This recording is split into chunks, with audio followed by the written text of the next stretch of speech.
ఇలా కుచ్చిగాన్ని స్కూల్లో జాయిన్ చేశానో లేదో అలా బుక్స్కి కవర్స్ వేయాలన్న టాస్క్ అయితే వచ్చేసింది నాకు. అది కూడా ప్లే గ్రూప్కి చూడండి, అసలు ఎన్ని బుక్స్, 1 కాదు 2 కాదు 3 కాదు, ఏకంగా 11 బుక్స్ ప్లే గ్రూప్కి. మీరు కూడా షాక్ అయినారు కదా, ఏంటి ప్లే గ్రూప్స్కి ఇన్ని బుక్సా అని. ప్లే గ్రూప్వే అండి ఇవన్నీ బుక్స్. కానీ ఇవన్నీ రైటింగ్ బుక్స్ అయితే అస్సలు కాదు, ఇవన్నీ యాక్టివిటీ బుక్సే. ఎందుకంటే వాళ్ళు చిన్న పిల్లలు కదా, వాళ్ళు ఏం రాయలేరు కాబట్టి వీళ్ళకైతే drawing, painting, sticker pasting, learning ఇవే అన్నీ యాక్టివిటీ బుక్సే అనమాట. ఇంకా నేనైతే ఇక కవర్స్ వేయడం అయితే స్టార్ట్ చేశాను. నాకు మా అమ్మమ్మ కూడా హెల్ప్ చేసింది కట్ చేయడంలో.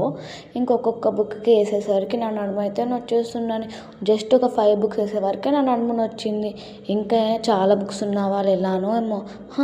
ఇంకా బుక్స్కి కవర్స్ వేయడం అయితే కంప్లీట్ అయింది. ఇక్కడ బుక్స్కి కవర్ వేసినట్టే లేదు కదా. అవునండి, వాళ్ళైతే ట్రాన్స్పరెంట్ కవర్ వేయమని చెప్పారు స్కూల్ వాళ్ళు. ఇంక ఇవన్నీ అయితే వాళ్ళు ఒక వెల్కమ్ కిట్ బాక్స్ అయితే ఇచ్చినారు. అదే వెల్కమ్ కిట్ బాక్స్. ఇంకా అన్నీ అందులో అయితే సర్దేసా. ఎందుకంటే స్కూల్లో సబ్మిట్ చేయడానికి. ఎందుకంటే ఇప్పుడు మన దగ్గర ఉంటే ఈ బుక్ పంపించండి, ఆ బుక్ పంపించండి వాళ్ళు మనకు చెప్పలేరు కదా. అదే స్కూల్లో ఉంటే వాళ్ళే తీసి వాళ్ళే నేర్పిస్తారు. ఆగండి, ఇంకా మీకు ఇక్కడ ఇంకొకటి కూడా చూపించాలి. అది కూడా చూడండి. ఇదే అండి కుచ్చిగాడి చిట్టి పొట్టి బ్యాగ్, ఆ స్కూల్కి సంబంధించిన బ్యాగ్. ఇంకొక గ్రీన్ క్యాప్ కూడా ఇచ్చినారు.